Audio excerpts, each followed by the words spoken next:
Hi friends, welcome to my channel. தாவேக அரசு பொறுப்பேற்றதிலிருந்து கடந்த திமுக ஆட்சியில் நடந்த ஊழல்கள் எல்லாத்தையுமே கொண்டு வந்துக்கிட்டு இருக்காங்க.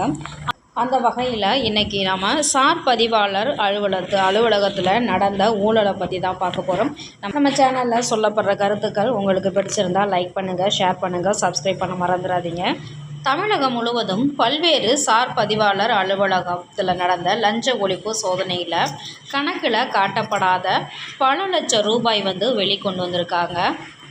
20க்கும் மேற்பட்ட மாவட்டங்களில் சார் பதிவாளர் அலுவலகம் அமலாக்கத்துறையினால் சோதனையிடப்பட்டது.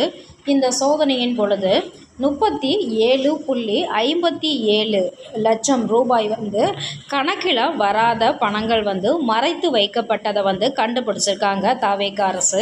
இந்த ஊழல் சம்பந்தமாக 3 சார் பதிவாளர்கள் சஸ்பெண்ட் செய்யப்பட்டிருக்காங்க.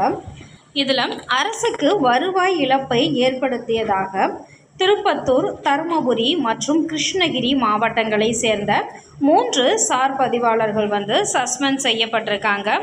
வணிக வரி மற்றும் பதிவுத்துறை செயலாளர் குமரகுருபரன் இதற்கான உத்தரவை பிறப்பித்துள்ளார். லஞ்ச ஒழிப்பு சோதனையை தொடர்ந்து இந்த நடவடிக்கை எடுக்கப்பட்டுள்ளது அப்படிங்கிறதையும் சொல்லியிருக்காங்க.